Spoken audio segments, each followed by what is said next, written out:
சட்டமன்ற தேர்தல் முன்னேற்பாடுகள் குறித்து தமிழக தலைமை தேர்தல் அதிகாரியுடன் துணை தேர்தல் ஆணையர்கள் சென்னையில் ஆலோசனை நடத்தினர். வருமான வரித்துறை, CRPF உள்ளிட்ட அதிகாரிகள் ஆலோசனையில் பங்கேற்றனர். காரைக்காலில் நடைபெறும் பாஜக பொதுக்கூட்டத்தில் பங்கேற்பதற்காக மத்திய உள்துறை அமைச்சர் அமித்ஷா வெள்ளிக்கிழமை தமிழகம் வருகிறார். திருச்சியில் தங்கும் அமித்ஷா தமிழக பாஜக நிர்வாகிகளுடன் முக்கிய ஆலோசனை நடத்த உள்ளதாக தகவல் வெளியாகியுள்ளது.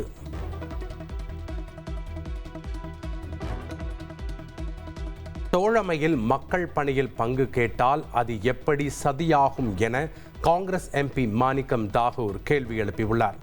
ஆட்சி அதிகாரத்தில் பங்கு ஒத்துவராது என முதலமைச்சர் தெரிவித்திருந்த நிலையில் தனது X தளத்தில் மாணிக்கம் தாகூர் பதிவிட்டுள்ளார். தன்னை அரசியலில் இருந்து ஒழித்து கட்ட சதி நடப்பதாக பாமக நிறுவனர் ராமதாஸ் குற்றம் சாட்டியுள்ளார். தேர்தல் ஆணையம் ஒருதலைபட்சமாக செயல்படுவதாகவும் அவர் விமர்சித்தார். அதிமுக, திமுக உடன் தேமுதிக கூட்டணி பேச்சுவார்த்தை நடத்தி வருவதாக கூறுவது தவறான தகவல் என பிரேமலதா விஜயகாந்த் மறுப்பு தெரிவித்துள்ளார்.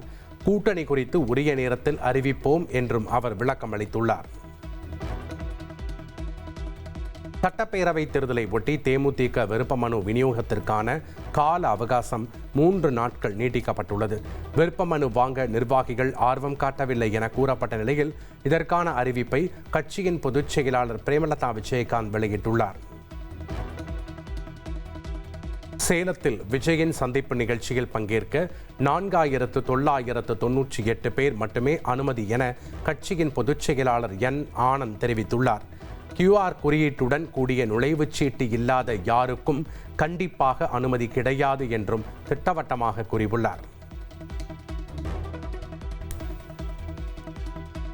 விஜய் பங்கேற்கும் நிர்வாகிகள் சந்திப்பு கூட்டம் சேலத்தில் நாளை நடைபெற உள்ள நிலையில் அதற்கான அனைத்து முன்னேற்பாடுகளும் நிறைவடைந்துள்ளதாக தெரிவிக்கப்பட்டுள்ளது. சேலம் அம்மாப்பேட்டை தில்லை நகரில் மத்திய மாவட்ட தாவேக அலுவலகத்தை அக்கட்சியின் பொதுச் செயலாளர் ஆனந்த் ரிப்பன் வெட்டி திறந்து வைத்தார். பிறகு பொதுச் செயலாளர் ஆனந்த் மற்றும் மாவட்ட செயலாளர் பார்த்திபன் ஆகியோர் கூட்டாக செய்தியாளர்களை சந்தித்தனர். அப்போது விஜய் பங்கேற்கும் நிர்வாகிகள் சந்திப்பு கூட்டத்திற்கான அனைத்து முன்னேற்பாடு பணிகளும் நிறைவடைந்து விட்டதாகவும், திடலில் 2 தீயணைப்பு வாகனங்கள், 15 மருத்துவ குழுக்கள், 6 சிறப்பு மருத்துவ முகாம்கள், 15 மருத்துவர்கள், செவிலியர்கள் மற்றும் ஆம்புலன்ஸ் வசதிகள் ஏற்பாடு செய்யப்பட்டுள்ளதாகவும் தெரிவித்தனர்.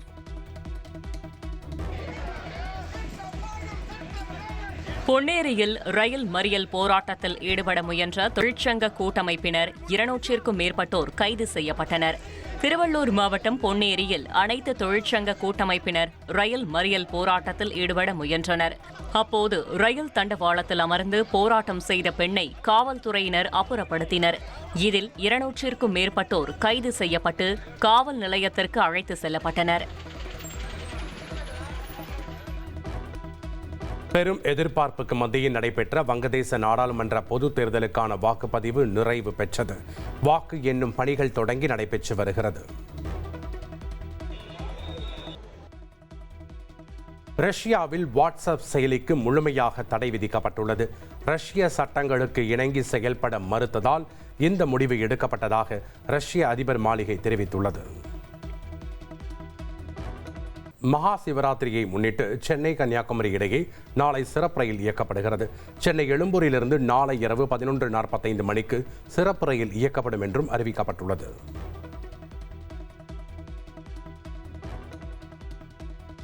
பட்ஜெட்டில் 0 கொடுத்தால் வேடிக்கை பார்ப்போம் என நினைத்தார்களா என்று முதலமைச்சர் ஸ்டாலின் கேள்வி எழுப்பியுள்ளார்.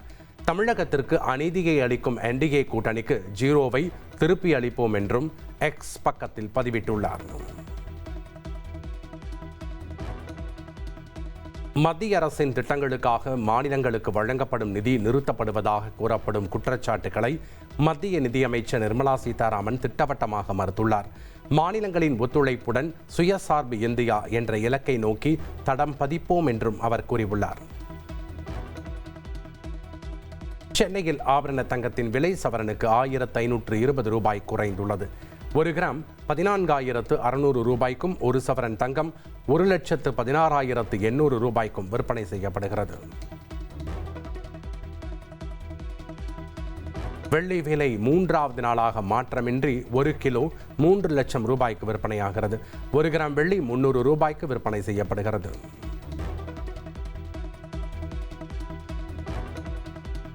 பிரான்சிடமிருந்து 114 ராஃபல் போர் விமானங்களை வாங்க பாதுகாப்புத்துறை அமைச்சர் ராஜ்நாத் சிங் தலைமையிலான பாதுகாப்பு கையகப்படுத்தல் கவுன்சில் ஒப்புதல்.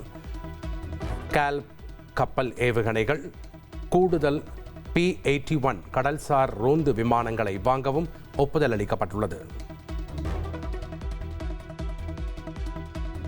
பிரேசில் அதிபர் லூலா டா சில்வா வரும் 18ஆம் தேதி இந்தியா வருகிறார். பிப்ரவரி 19 மற்றும் 20ஆம் தேதிகளில் டெல்லியில் நடைபெறும் 2வது AI உச்சி மாநாட்டில் அவர் பங்கேற்கிறார்.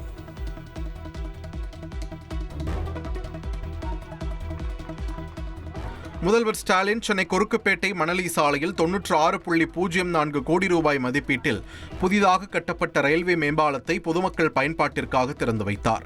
தொடர்ந்து அவர் மேம்பாலத்தில் பயணம் மேற்கொண்டு தரத்தை ஆய்வு செய்தார். மேலும் கொருக்குப்பேட்டையில் 75 கோடி ரூபாய் மதிப்பிலான மற்றொரு ரயில்வே மேம்பாலத்திற்கும் அடிக்கல் நாட்டினார். விழாவில் அமைச்சர்கள் KN நேரு, சேகர் பாபு, மேயர் பிரியா, துணை மேயர் மகேஷ்குமார் உள்ளிட்டோர் கலந்து கொண்டனர். தினசரி 25,000த்திற்கும் மேற்பட்ட வாகனங்கள் இந்த மேம்பாலத்தை பயன்படுத்தும் என்றும் 3 லட்சத்திற்கும் அதிகமானோர் பயனடைவார்கள் என்றும் தெரிவிக்கப்பட்டுள்ளது. மணலி கொருக்குப்பேட்டை பகுதிகளில் போக்குவரத்து நெரிசல் குறையும் என்று எதிர்பார்க்கப்படுகிறது. கலைஞர் கனவு இல்லம் திட்டத்தின் கீழ் இதுவரை 2 லட்சம் வீடுகள் கட்டப்பட்டுள்ள நிலையில் மேலும் 1 லட்சம் வீடுகள் கட்ட அனுமதி அளிக்கப்பட்டுள்ளது. இதற்காக 3,500 கோடி ரூபாய் நிதி ஒதுக்கீடு செய்து தமிழ்நாடு அரசு அரசாணை வெளியிட்டுள்ளது. மத்திய பட்ஜெட்டில் தமிழ்நாடு புறக்கணிக்கப்பட்டுள்ளதாக கூறி திமுக கூட்டணி கட்சிகள் சார்பில் கண்டன ஆர்ப்பாட்டம் நடைபெற்றது. தமிழகம் முழுவதும் நடைபெற்ற ஆர்ப்பாட்டத்தில் ஏராளமானோர் பங்கேற்றனர்.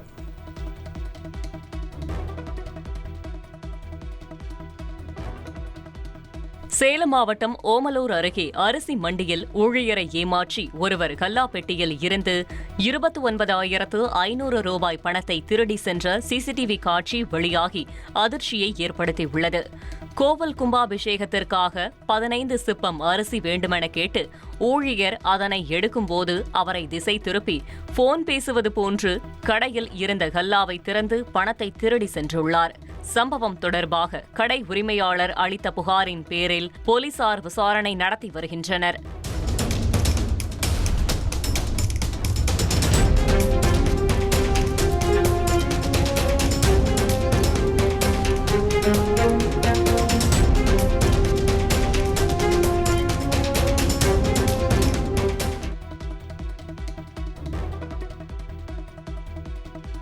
கோவை சூலூர் அருகே டிப்பர் லாரி மோதி மில் தொழிலாளி சம்பவ இடத்திலேயே உயிரிழந்தார். ராமநாதபுரம் மாவட்டத்தைச் சேர்ந்த முத்து இருளாண்டி சூலூர் அருகே கண்ணம்பாளையத்தில் தங்கி தனியார் மில்லில் வேலை பார்த்து வந்தார். பள்ளப்பாளையம் பாப்பம்பட்டி சாலையில் பைக்கில் சென்றபோது டிப்பர் லாரி மோதியதில் தலையில் பலத்த காயமடைந்து உயிரிழந்தார். டிஜிபியை தேர்வு செய்ய புதிய பெயர்களை UPSCக்கு தமிழக அரசு 1 வாரத்திற்குள் வழங்க உச்சநீதிமன்றம் உத்தரவிட்டுள்ளது. தமிழக அரசு வழங்கும் பெயர்களை பரிசீலித்து 2 வாரங்களுக்குள் டிஜிபியை பரிந்துரைக்க வேண்டும் என்றும் UPSCக்கு உச்சநீதிமன்றம் உத்தரவு பிறப்பித்துள்ளது.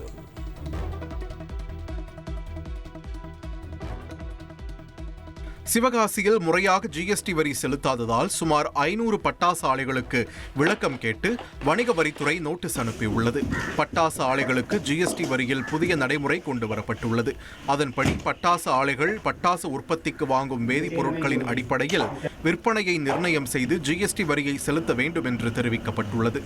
இதனால் பட்டாசு ஆலை உரிமையாளர்கள் அதிர்ச்சி அடைந்துள்ளனர்.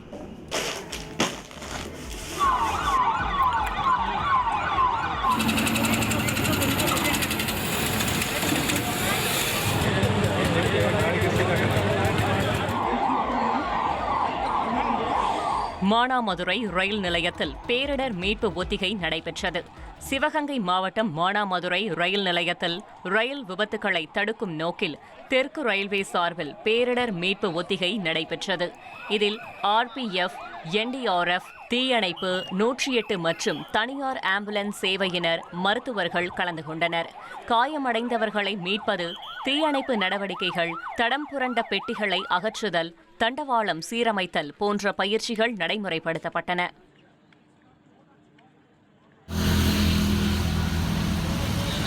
திண்டுக்கல்லில் ரேஷன் அரிசி கடத்தலில் ஈடுபட்டவர் குண்டர் தடுப்புச் சட்டத்தில் கைது செய்யப்பட்டார்.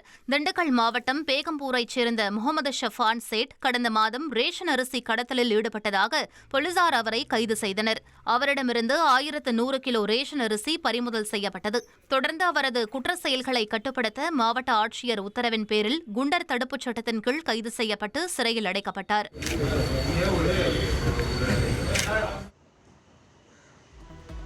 தஞ்சாவூர் அருகே தனியார் மெடிக்கல் ஷாப்பில் ஊசி போட்டதால் இளைஞர் உயிரிழந்துவிட்டதாக உறவினர்கள் புகார் தெரிவித்துள்ளனர். தஞ்சாவூரைச் சேர்ந்த தமிழரசன் என்பவர் வயிற்று வலி காரணமாக அருகில் உள்ள தனியார் மெடிக்கல் ஷாப்பில் ஊசி போட்டதாக கூறப்படுகிறது. ஊசி போட்ட சில மணி நேரத்தில் தமிழரசனுக்கு நெஞ்சுவலி ஏற்பட்டு மருத்துவமனை செல்லும் வழியில் உயிரிழந்ததாக தெரிகிறது. இதற்கிடையே பிரேத பரிசோதனைக்கு பிறகே இளைஞரின் உயிரிழப்புக்கான காரணம் தெரியவரும் என மருத்துவர்கள் கூறியுள்ளனர். விடைத்தாள் திருத்துவதில் வழக்கமான நடைமுறையை மாற்றி 12ஆம் வகுப்பு மாணவர்களுக்கு கணினி வழியாக மதிப்பீடு செய்ய சிபிஎஸ்இ திட்டமிட்டுள்ளது. இந்த ஆண்டு முதற்கட்டமாக 12ஆம் வகுப்பு மாணவர்களுக்கு இந்த திட்டம் அறிமுகம் செய்யப்பட உள்ளதாக சிபிஎஸ்இ தெரிவித்துள்ளது.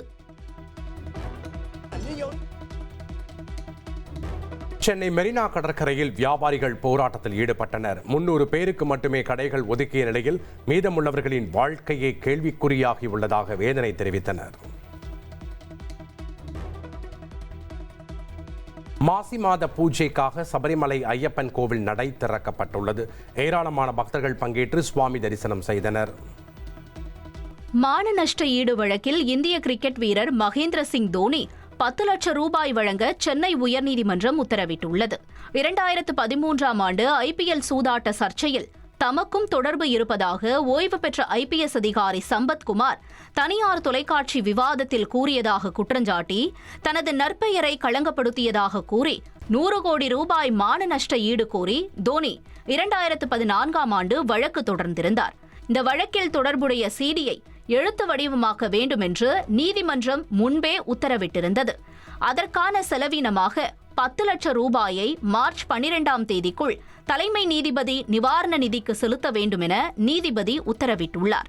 மொழிபெயர்ப்பு மற்றும் தட்டச்சு பணிகள் 3 முதல் 4 மாதங்கள் எடுக்கலாம் என்றும் அவற்றை மார்ச் 3வது வாரத்திற்குள் முடிக்க வேண்டும் என்றும் நீதிமன்றம் அறிவித்துள்ளது.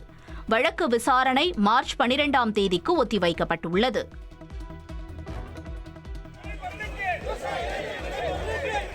விழுப்புரத்தில் 12 அம்ச கோரிக்கைகளை வலியுறுத்தியும் மத்திய அரசை கண்டித்து ரயில் மறியலில் ஈடுபட முயன்ற 800க்கும் மேற்பட்ட தொழிற்சங்கத்தினர் கைது செய்யப்பட்டுள்ளனர். ரயில் நிலையத்திற்குள் நுழைய முயன்றவர்களை போலீசார் தடுத்ததால் கடும் வாக்குவாதம் ஏற்பட்டது. சுமார் 1 மணி நேரம் நீடித்த இந்த தர்ணா போராட்டத்தால் அங்கு பெரும் பரபரப்பு நிலவியது. கைது செய்யப்பட்டவர்கள் தனியார் மண்டபத்தில் அடைக்கப்பட்டனர். மத்திய அமைச்சர் அமித்ஷா வருகையையொட்டி திருச்சியில் ட்ரோன்கள் பறக்க தடை விதிக்கப்பட்டுள்ளது. மத்திய உள்துறை அமைச்சர் அமித்ஷா நாளை மற்றும் நாளை மறுநாள் பல்வேறு நிகழ்ச்சிகளில் பங்கேற்க திருச்சி வருகிறார். இந்நிலையில் பாதுகாப்பு காரணமாக திருச்சி மாவட்டத்தில் 2 நாட்களுக்கு ட்ரோன்கள் பறக்க தடை விதித்து மாவட்ட ஆட்சியர் உத்தரவிட்டுள்ளார்.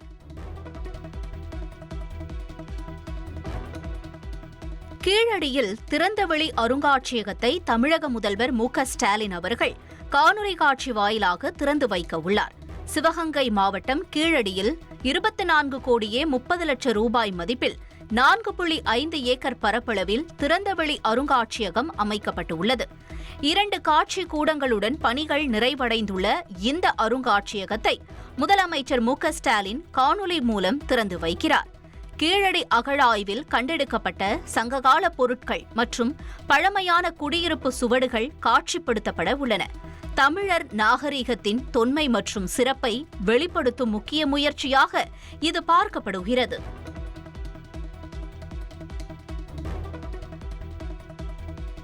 ஆட்டோவில் தவறவிட்ட 1 பவுண்ட் பிரேஸ்லெட்டை அதன் உரிமையாளரிடம் ஒப்படைத்த ஓட்டுநருக்கு பாராட்டுகள் குவிந்து வருகின்றன. கோவையில் கௌசல்யா சீனிவாசன் என்பவர் ஞாயிற்றுக்கிழமை தனது குடும்பத்துடன் வெளியில் செல்வதற்கு மணிகண்டன் என்பவரது ஆட்டோவில் சென்றுள்ளார். வீட்டிற்கு திரும்பிய பின்னர் கௌசல்யா கையில் அணிந்த 1 பவுண்ட் பிரேஸ்லெட் காணாமல் போனதைக் கண்டு அதிர்ச்சி அடைந்தார். இதைத் தொடர்ந்து ஓட்டுநர் மணிகண்டன் வாகனத்தை சுத்தம் செய்தபோது கிடைத்த பிரேஸ்லெட்டை விரைந்து கௌசல்யாவின் வீட்டிற்கு சென்று ஒப்படைத்தார். தங்கம் விற்கும் விலையில் அதை தன்னிடம் வைத்துக் கொள்ளாமல் உரிமையாளரிடம் ஒப்படைத்த ஓட்டுநருக்கு பலரும் பாராட்டுகளை தெரிவித்து வருகின்றனர்.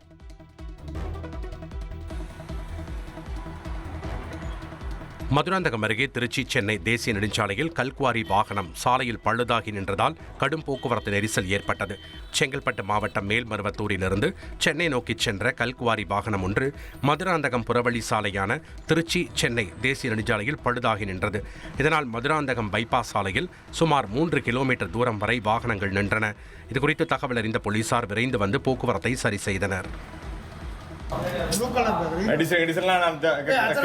ஆட்டோவில் தவறவிட்ட 2 லட்சம் ரூபாய் பணத்தை காவல் நிலையத்தில் ஒப்படைத்த ஆட்டோ ஓட்டுநருக்கு பாராட்டு குவிகிறது. ராமேஸ்வரத்தை சேர்ந்த ஆட்டோ ஓட்டுநர் காளீஸ்வரன் தனது ஆட்டோவில் பயணம் செய்த வடமாநில சுற்றுலா பயணி தவறவிட்ட 2 லட்சம் ரூபாய் பணம் மற்றும் பொருட்கள் இருந்த பேக்கை நேர்மையாக காவல் நிலையத்தில் ஒப்படைத்தார். பின்னர் பேக் காணாமல் பதற்றத்துடன் வந்த சுற்றுலா பயணியிடம் போலீசார் அதை ஒப்படைத்தனர். ஆட்டோ ஓட்டுநரின் நேர்மைக்கு சமூக வலைதளங்களில் பாராட்டுகள் குவிந்து வருகின்றன.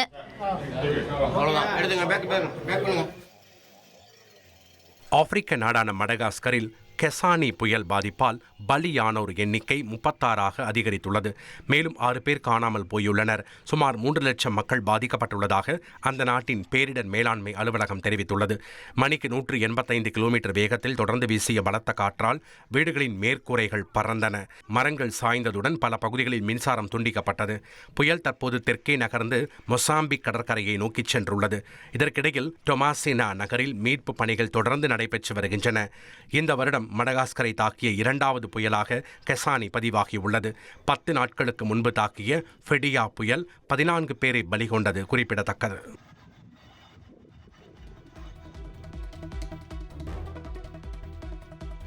போர்ச்சுகலில் கனமழையின் தாக்கம் தீவிரமடைந்துள்ளது. கோயம்புரா நகரம் அருகே மழை பாதிப்பால் நெடுஞ்சாலையின் ஒரு பகுதி இடிந்து விழுந்து போக்குவரத்து பாதிக்கப்பட்டுள்ளது. நெடுஞ்சாலையை சீரமைக்க பல வாரங்கள் ஆகும் என அதிகாரிகள் தெரிவித்துள்ளனர்.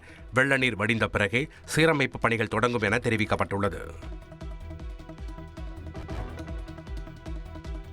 அணுசக்தி ஒப்பந்தம் தொடர்பாக அமெரிக்கா ஈரான் இடையிலான பேச்சுவார்த்தைகள் தொடரும் என அமெரிக்க அதிபர் ட்ரம்ப் தெரிவித்துள்ளார். ஈரானுடன் ஒப்பந்தம் சாத்தியமா என்பதை பார்க்க பேச்சுவார்த்தைகள் தொடர வேண்டும் என்று ட்ரம்ப் தனது சமூக வலைதள பக்கத்தில் பதிவிட்டுள்ளார். ஒப்பந்தம் முடியாவிட்டால் பின்விளைவுகளை எதிர்கொள்ள நேரிடும் என்றும் அவர் எச்சரித்துள்ளார். அதே நேரத்தில் கடந்த முறை ஒப்பந்தம் செய்ய தவறியதால் மிட்நைட் ஹாமர் நடவடிக்கை மூலம் ஈரானிய அணுசக்தி நிலையங்கள் மீது அமெரிக்கா தாக்குதல் நடத்திய நிலையில் இம்முறை பொறுப்புடன் நடந்து கொள்ள வேண்டும் என்றும் ட்ரம்ப் தெரிவித்துள்ளார். ஆனால் ஈரானிய உயர் தேசிய பாதுகாப்பு கவுன்சில் செயலாளர் அலி லாரிஜானி ஒப்பந்தம் தொடர்பாக அமெரிக்காவிடமிருந்து தெளிவான முன்மொழிவு இதுவரை வரவில்லை என தெரிவித்துள்ளார். அமெரிக்கா தாக்குதல் மேற்கொண்டால் மத்திய கிழக்கு பிராந்தியத்தில் உள்ள அமெரிக்க தளங்கள் மீது தாக்குதல் நடத்தப்படும் எனவும் அவர் எச்சரித்துள்ளது குறிப்பிடத்தக்கது.